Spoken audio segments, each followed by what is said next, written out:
I never imagined I'd end up in a police station one day. And if that wasn't bad enough, it wasn't even as the one reporting the incident. Luckily, after hearing the whole story, the officer gave a fair and final verdict. This is mutual assault. I couldn't agree more. Cradling the paper cup he handed me, I took a satisfied sip of hot water. It tasted like rust. Blood ran from the corner of my mouth. In the window, my reflection, swollen like a pig's head, grinned back at me, baring its teeth. Chapter 1. Getting into a fight with your boyfriend bad enough that he calls the cops. The whole thing was actually pretty straightforward. Today is June 26th, Luis's birthday. After 5 years together, our relationship has smoothly entered the nothing left to say phase. Still, 5 years isn't short. I decided to try and rescue what was left.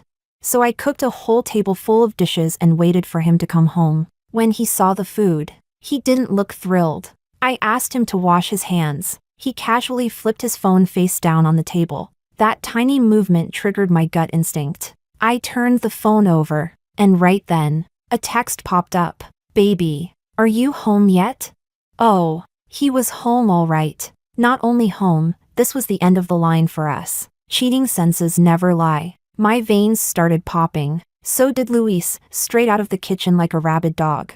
Rushing to grab his phone, I didn't let go. He gave it everything he had. We wrestled, overturning every chair and table in the process. I asked him, "You gonna hit me now?"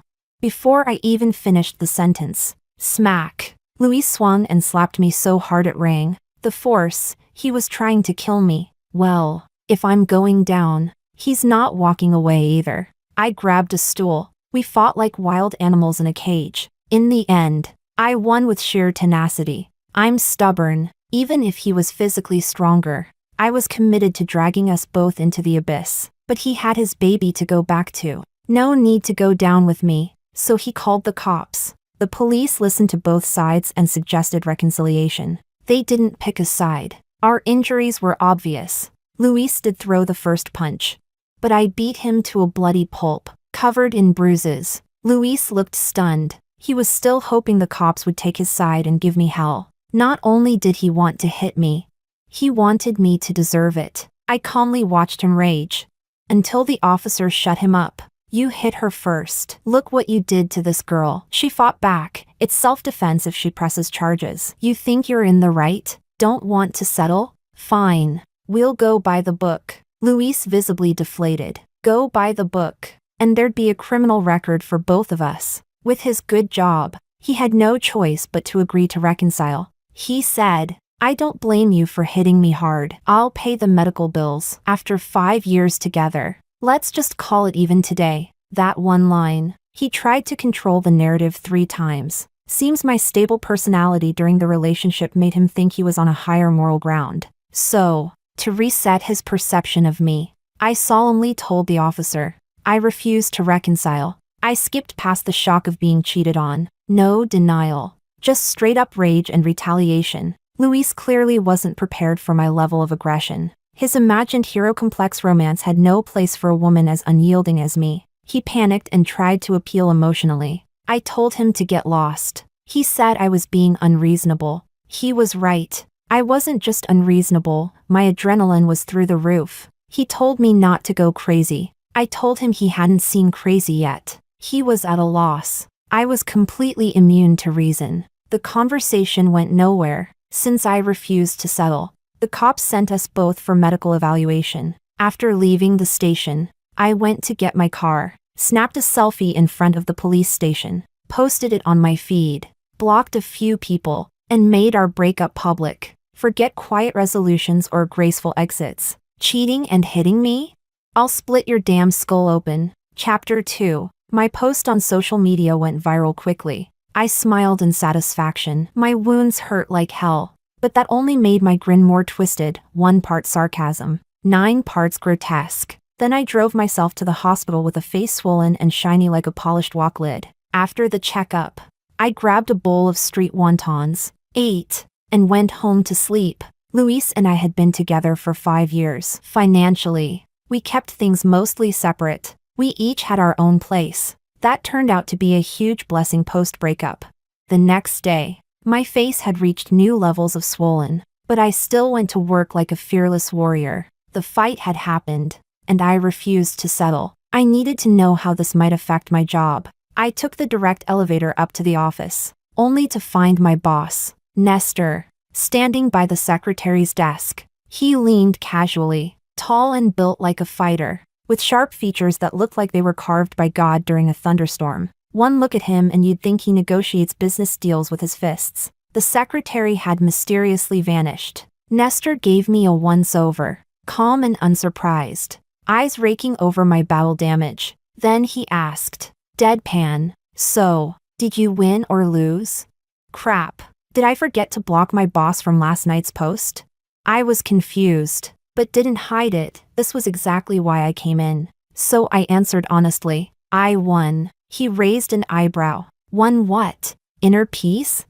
Nestor has a real gift for throwing daggers with a deadpan face. He takes special joy in ripping people's facades apart. His family made their fortune in steel, but he chose IT. With a savage personality and serious tech skills, he stormed through the industry like a hurricane. The only reason no one's beaten him up is probably because they can't. Given his physical stats, he has every right to judge me. I ignored his sarcasm and got to the point. I don't plan to settle. I'll probably have a record. He replied smoothly. So it's 1,000 points of damage to the enemy. 800 to yourself.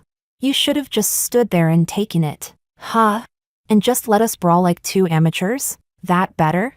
At least I didn't lose. Right, you could have destroyed him, but chose to beat him half to death instead.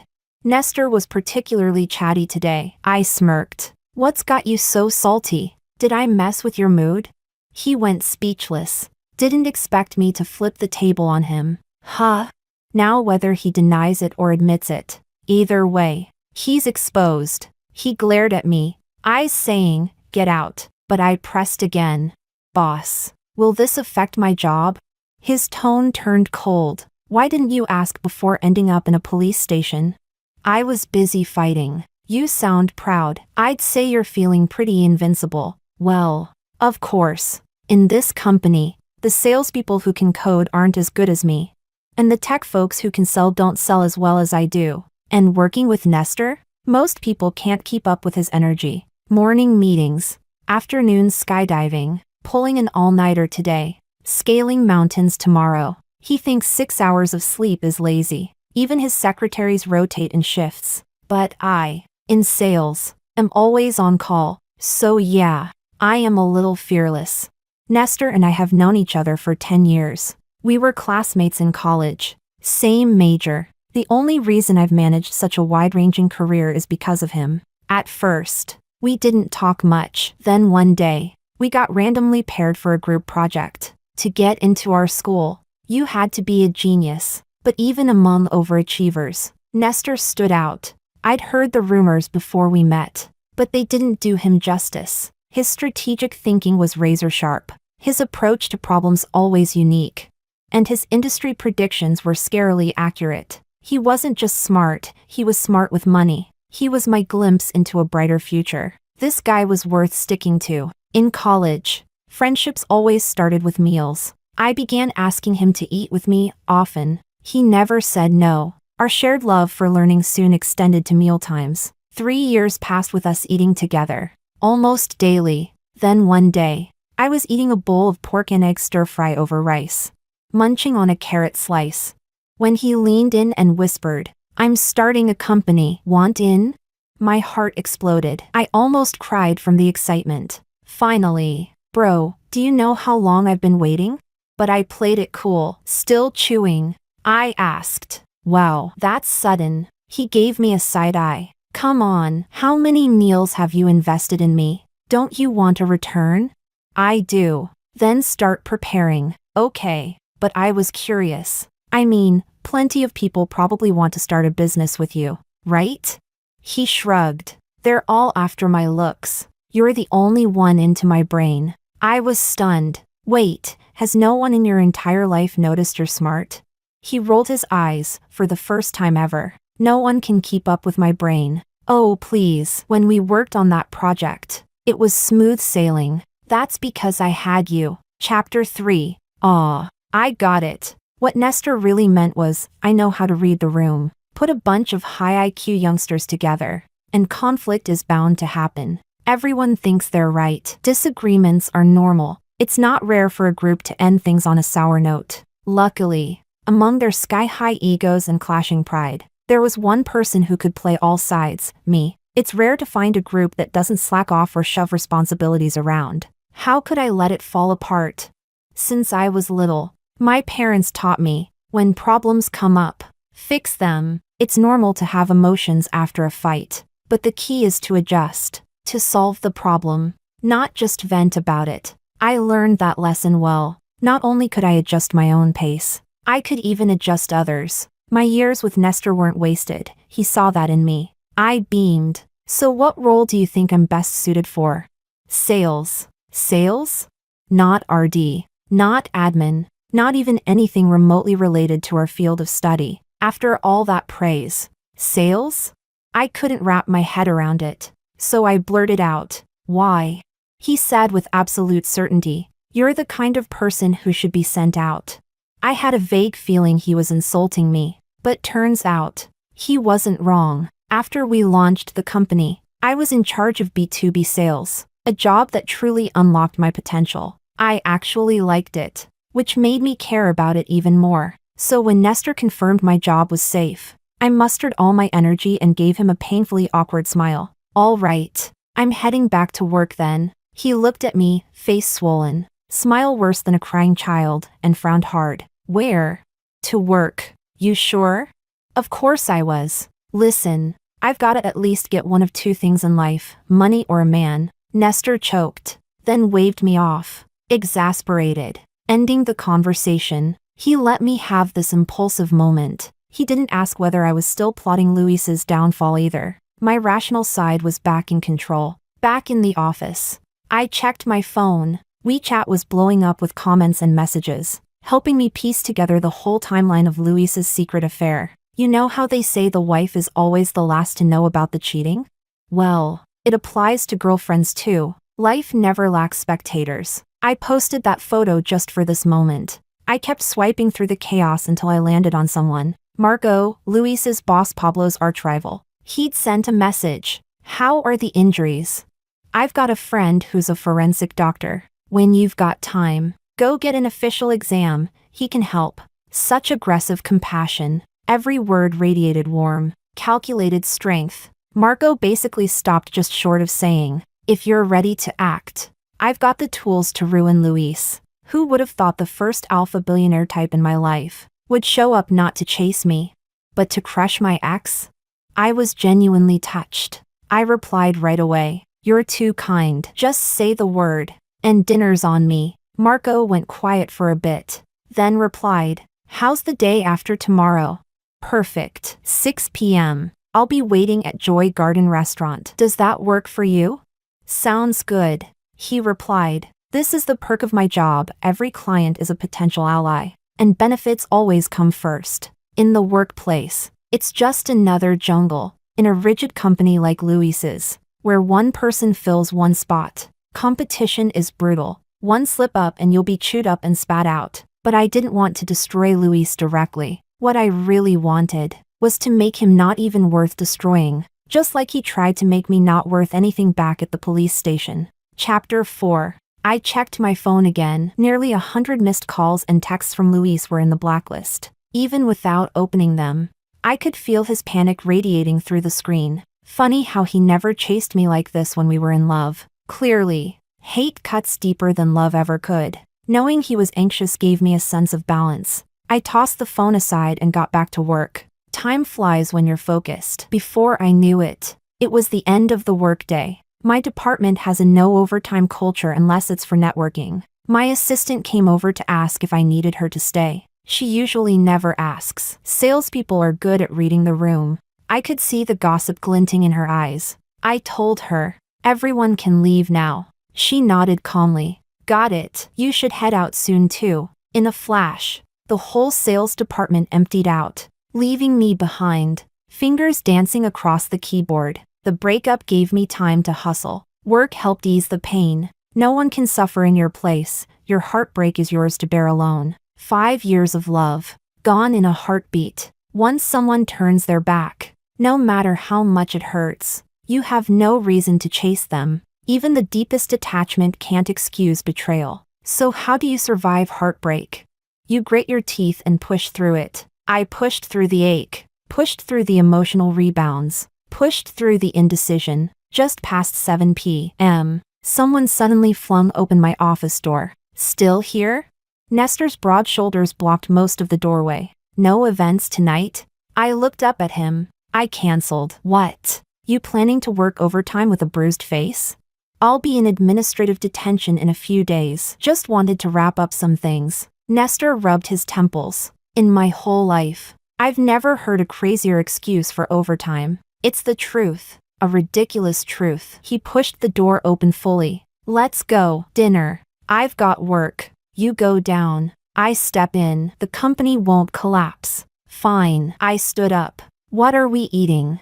You pick. I'll drive you home after. The food didn't matter. What mattered was that Nestor was driving me home. I picked a porridge place. While we waited for the food, I asked, "So, is there something you wanted to say?" He was more patient than me. Only after filling the table with side dishes did he speak. Still planning to rent that place? Across a sea of white porridge, I looked him in the eye. You worried Luis will harass me? I'm worried you'll snap and kill him. You really get me. That got me thinking, maybe I should move. Nestor ladled some porridge into a bowl and passed it to me. If you're moving, come live in my complex. The security is solid. Strong enough to hold me down?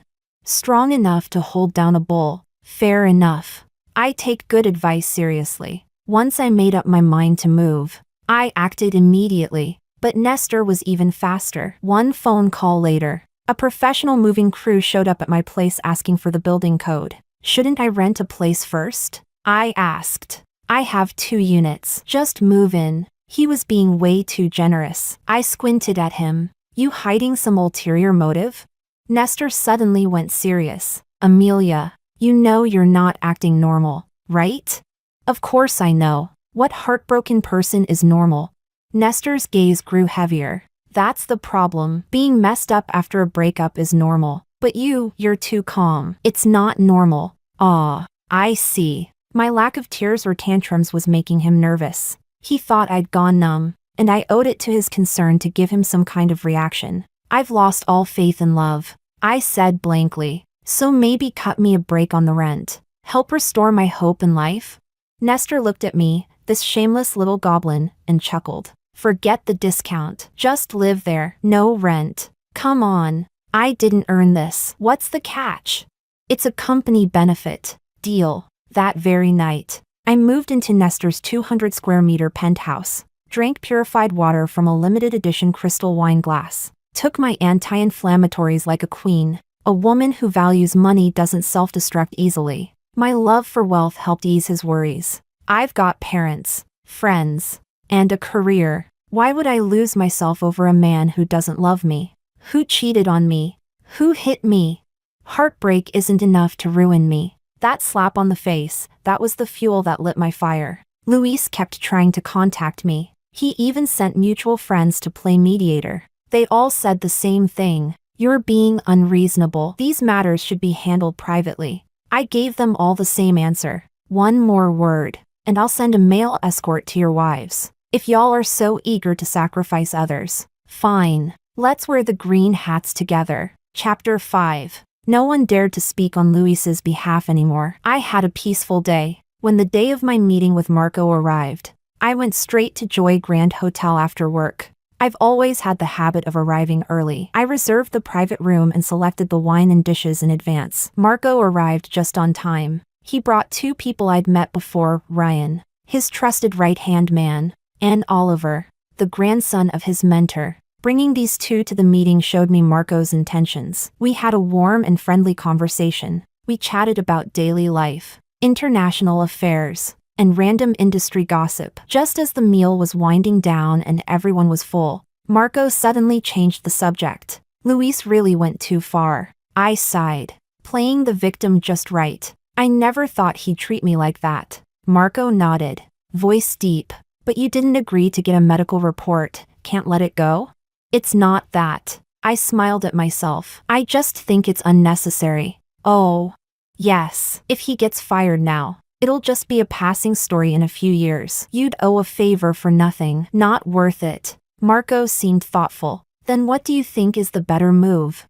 Nail the broken piece to the board, make him the permanent disgrace of the team. In companies like theirs, messy personal lives are tolerable, as long as they don't become public leverage. Marco and Pablo had been in a power tug-of-war for years. Firing Luis after the scandal wouldn't be enough. Pablo could just pick a new assistant and rebuild. But if Luis stays, dragging Pablo down, Marco can keep leveraging it long-term. No need to fake a medical report or risk criminal charges. Both Marco and Pablo have connections. If Pablo gets cornered and starts digging, it could backfire on Marco. Let's keep it clean. Mutual assault is what it is. We live in a society ruled by law, no fabrications. I sacrificed the chance for revenge to prove my loyalty. Marco saw that clearly. He laughed loudly and clapped.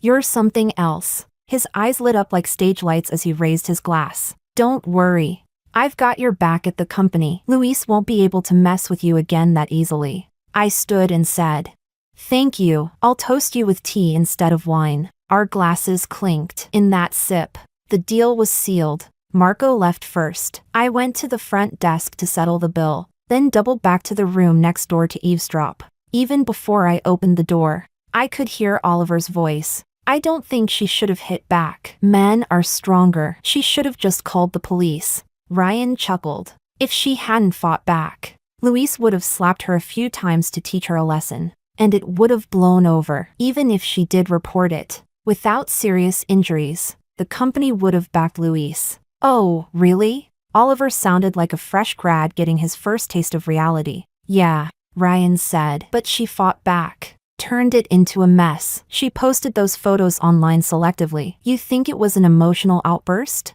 Nah, it was a message aimed at people who matter. The police were called by Luis himself. She turned the whole thing into his personal mistake, unrelated to the company. But why didn't she let Marco help?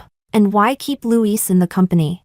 Amelia's no rookie. She's been in the game. Getting Marco involved directly would be risky. Doing it herself and dragging Luis down, now that earns Marco a favor. If Marco rises, her company benefits. As for Luis, he loses this job. He might go nuts. You always leave a rope. If you tie it right, it becomes a chain to leash a dog that bites. Now Pablo's stuck. His golden boy blew it, and he can't even fire him cleanly. You bet he's dying to get rid of Luis. Small bait, big fish, knife by proxy. You should learn from Amelia. She's savage, Oliver said, stunned. Is everyone in this industry like this? Not you. You've got your dad. So what's the company going to do?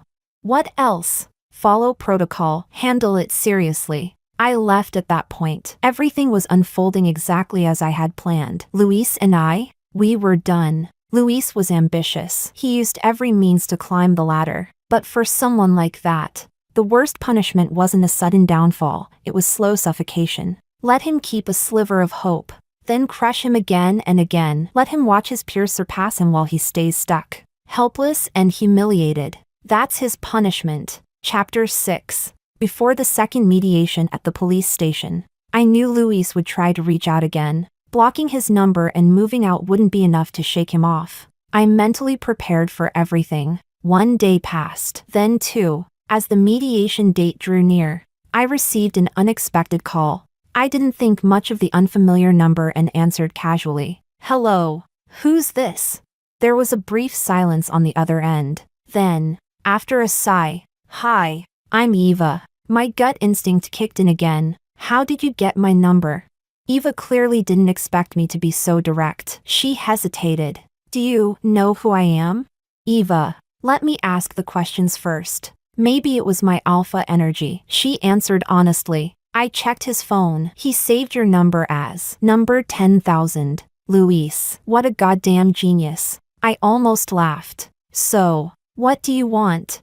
I'd like to meet with you. Is that really necessary? Don't worry. I just want to talk. I want to know how many lies he told me. Logically, I had no need to meet her. Luis cheated and hit me. I broke up with him and fought back. The details of his affair didn't matter anymore. But emotionally? I did want to know just how deep the lies went. So I agreed. Picked a hotel I often went to and set the time right after work. Eva seemed a bit overwhelmed. Isn't this a bit rushed? I offered. Want to wait until you're married and have a baby? Maybe during your postpartum confinement? Eva quickly matched my tone. I'll be there on time. We met without any surprises. At the hotel, we looked each other over. I was in a business suit. She wore a form-fitting dress. My face was swollen. Hers was perfectly made up. I ordered a set menu. Asked if she wanted anything. She was understandably reserved. I'm not that hungry. I understood. People who get cheated on rarely have an appetite. Wine. Tea. Coffee? Wine. I guess. I ordered her a bottle. Alcohol makes people relax. She downed a glass and took a moment before speaking. You move fast. So fast no one saw it coming. Speed is unbeatable. You're really impressive. I blinked. Did you come here to compliment me? She laughed. Her pretty face showed a hint of embarrassment. Not really, just.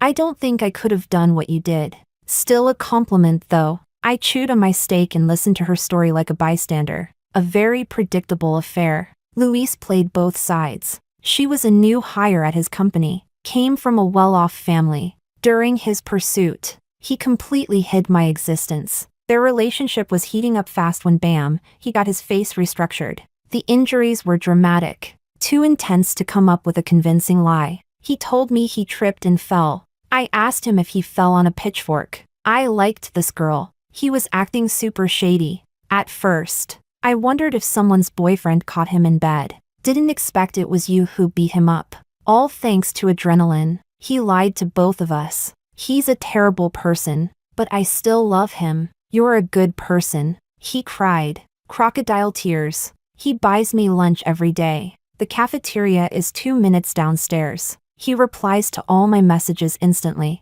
I treat clients the same way. He picks me up and drops me off from work. I did the math. He skipped 6 days this month. In our relationship, there was a her. In theirs, there was a me. Luis split his love into 2 equal parts, trying to get maximum returns with minimal investment. To him, both Eva and I were just investments. Choosing the better one had nothing to do with love. Chapter 7. Because I kept dismantling her illusions, Eva fell silent, deep in thought. She was smart. All her excuses for Luis were just emotional entanglements. I stayed quiet with her for a while until she finally looked up and asked, Luis, he only ever loved himself, didn't he? Did you come today hoping I'd prove he loved you?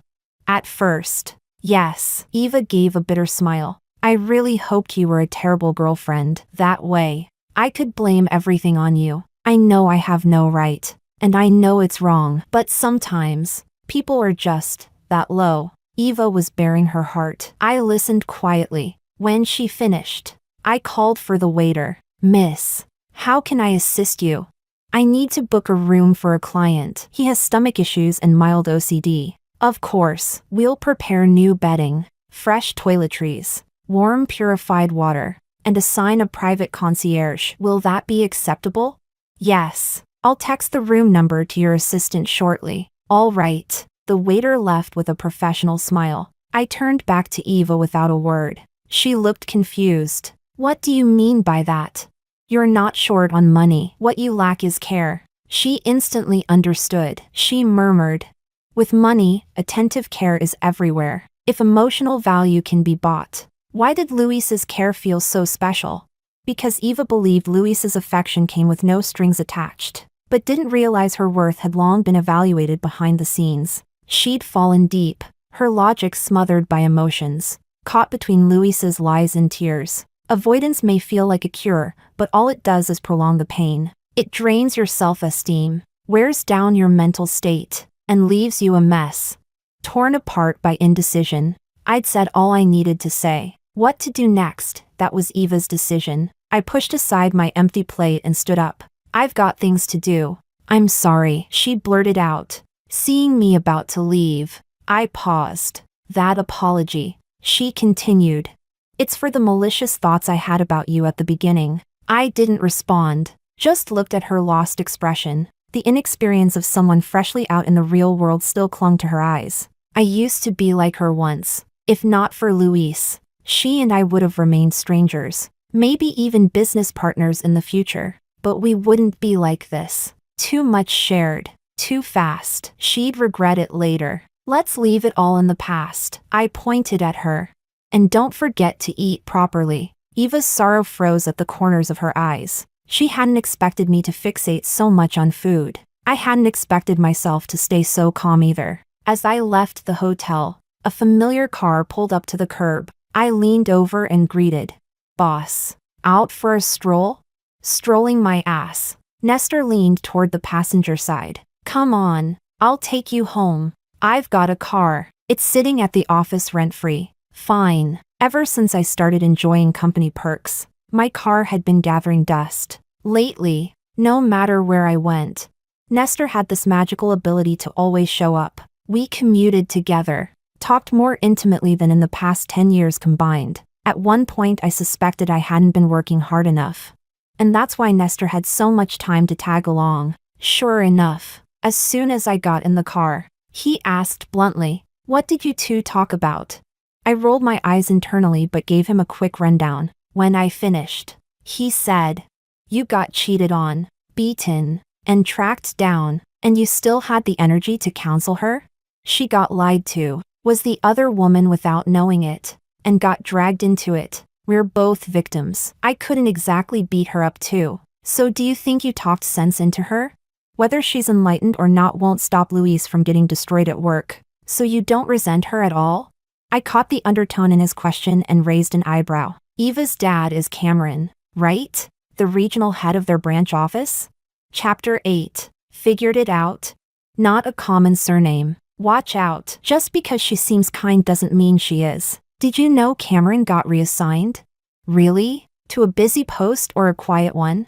Quiet. Knowing internal changes in our partner companies is basic in our line of work. The moment Eva told me her last name, I had my suspicions. Seeing I hadn't rushed to the meeting blindly, Nestor relaxed a bit. All right then, send a note to the secretary's office about their personnel changes tomorrow. I'll arrange a meeting when the time is right. Okay. I curled up in the passenger seat, tilted my head, and stared at Nestor. What? He asked. Boss. Feel like having a drink? You want me to kick you out? You just took meds this afternoon. Fair point. Then how about tea? Do you have to drink something? A snack then? Didn't you just eat? Luis hasn't harassed me lately. You blocked him, didn't you? I caught him off guard. Nestor didn't answer right away, but he didn't panic either. He calmly drove past 2 intersections before responding. Yeah. I waited 2 blocks before replying. Oh, his pupils contracted. That's it? That's it. This is how adults say no, by pretending not to understand. After knowing Nestor for so many years, I could read him like a book. A man who always kept business and personal life separate suddenly breaking the rule? Either the matter was special, or the person was. In this age of fleeting attention, I dared assume it was the person. I mercilessly shut down the spark in Nestor's heart. I wasn't in the right place for a new relationship. This man, always so sharp in business, was momentarily stunned. After giving me a death stare, he said, "Your parents are blocked too. Deal with them when you can." Got it. Nestor must have used up all his patience on me. He never interfered with my decisions or forced my hand. He blocked Luis purely to stop another physical fight. Though, frankly, I doubted Luis had the guts to try again. I accepted Nestor's kindness and went back to working late as usual. When it was time for our second mediation, Nestor insisted on driving me to the police station. When I entered, I saw Luis. He wore a blazer, dress pants, and a white shirt. I wore a suit dress and heels, handbag in hand. We looked far too composed for 2 people who had once exchanged blows. He walked over and politely said, "Amelia, I'd like to talk to you." He looked only at me, ignoring Nestor completely. His emotions were tightly restrained. I glanced at Nestor. Luis's words were meant for me, but the performance was for Nestor. Nestor looked at me, then smiled at Luis and said, "I'll wait outside." Suddenly, I saw fear in Luis. Clearly, Nestor hadn't just blocked the harassment, he'd made threats. Let's talk. I agreed. After 5 years together, I was curious. What new tricks could this man possibly pull?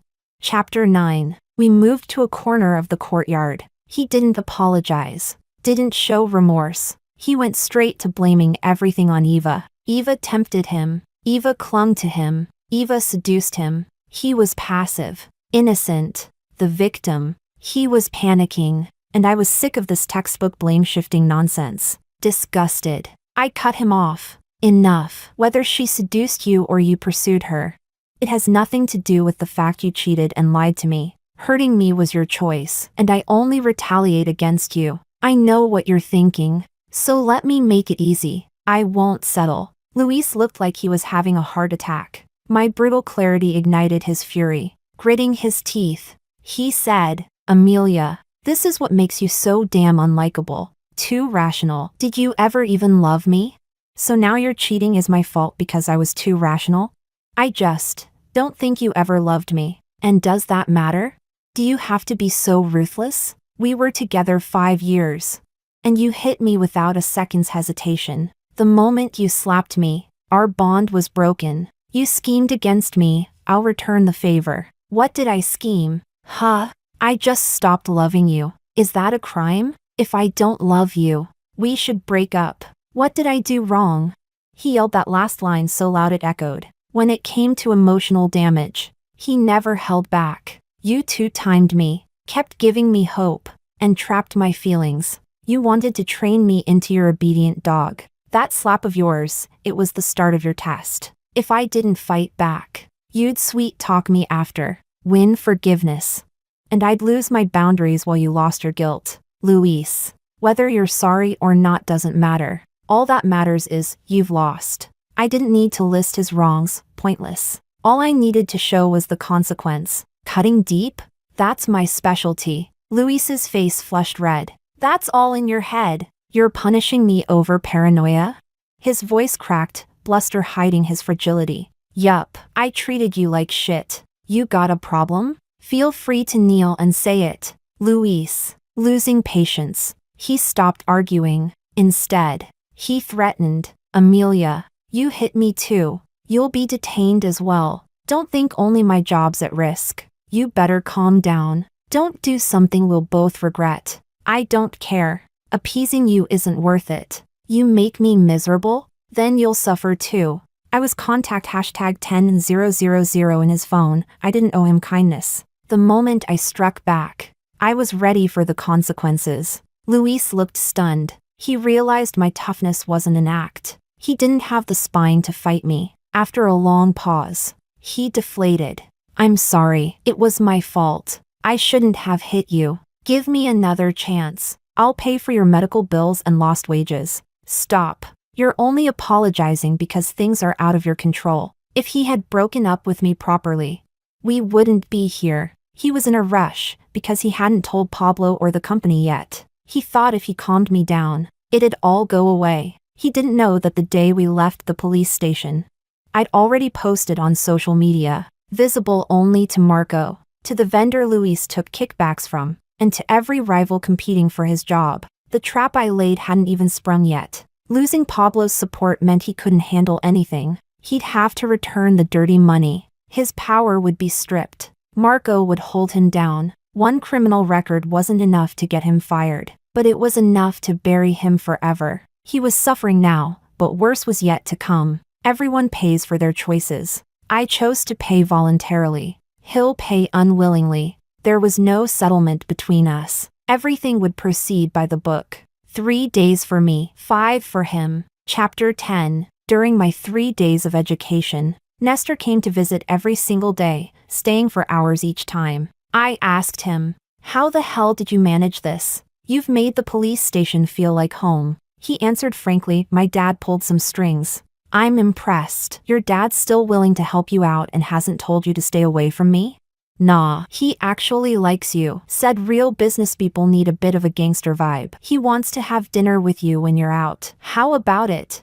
I didn't expect Nestor to attack from this angle. I replied, we'll talk about it later. He didn't push, just smoothly changed the subject. He told me word had spread at the company. Pablo had been caught completely off guard. Marco was a sharp operator. He'd already greased all the right wheels. Promotion was likely this year. Eva was planning to transfer out. Her relationship with Luis had always been kept under wraps. Barely anyone knew. Cameron may have been moved to a chill position, but he still had influence. He'd put pressure on those in the know. Getting his daughter moved somewhere quieter and away from drama? Not hard. Eva was obedient, not stupid. Fresh out of college, she still had better things ahead of her, in love and in her career. Luis was clearly doomed to become the scapegoat in Marco and Pablo's power struggle. Eva had no reason to waste her family's resources on saving him. A man who never respected her from the start.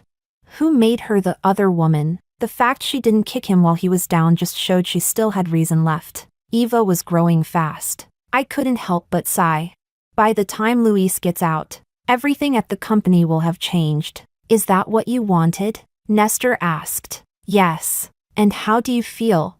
Calm. Good. The world isn't always fair. I did what I had to do. Luis gave me his worst. I returned it in kind. The result might not be perfect, but it was enough. Enough to soothe the injustice and pain I carried. Making peace with myself. Choosing not to dwell in suffering. That was what I needed. Once I let go, Marco soon came to me with a sincere business proposal. Because of work, I saw Eva again. She had been promoted, had a new boyfriend, and sometimes chatted with me over tea. From her I learned that Luis was still trying to pull strings to get transferred. But he had offended Pablo, offended Eva, and with Marco pressing down on him, no one wanted to take on that hot potato. Eva still confided in me more than she should. After one such update, I asked, "You still really hate him, don't you?" She flared up. "Of course I do. My beautiful first love, he destroyed it. I knew you were the one who helped send him down. That's why I could transfer so easily back then. You're ruthless. I knew it from the moment we met. You were beaten so badly, yet calmly ate dinner. Not a single hotel staff dared gossip behind your back. You have no idea how powerful your aura was." When the news of Luis's downfall reached the company, I realized I still underestimated you. I panicked, worried people would find out I was the other woman. No one would care whether I was tricked or not. I had no choice but to ask my dad for help. He told me to let it go and just transfer. But I hate Luis so much. My dad said you left him a road that looked open but actually went nowhere. If I really couldn't let it go, I should just work hard. Once I'm in a higher position, I'll have all the time in the world to mess with him. Eva once again gave me a deep dive into her inner world over casual conversation. As for the man she swore to torment for life, I still saw him from time to time. We had work ties, couldn't be avoided. Every time we crossed paths, he was always busy. Anyone could order him around now. He never tried to start anything with me again. Whenever he saw me, he walked the other way. He still had his job, a family, his parents' pride, and foolish hopes of making a comeback. But he'd never dare provoke me again, because I had nothing left to lose. I knew, deep down, he never thought he was in the wrong. People who cheat rarely feel guilt. Their apologies are just fear wearing a mask. But none of that mattered to me anymore. My only lingering curiosity was Nestor. After a recent business meeting, I asked him, "Hey, remember how Luis looked when we had our second mediation? When he saw you?" How he looked, Nestor thought aloud. "Scared? Took you this long to bring it up?" "Yeah, what did you do?" "Just told a few friends who worked with his company that he could really hold his liquor." What a creative way to ruin someone. I gave him a look. "You're evil. There's a world of difference between a respectful drink and being forced to drink." Nestor grinned. "So, when are you finally having dinner with my dad?" I grinned right back. "We'll talk about it later."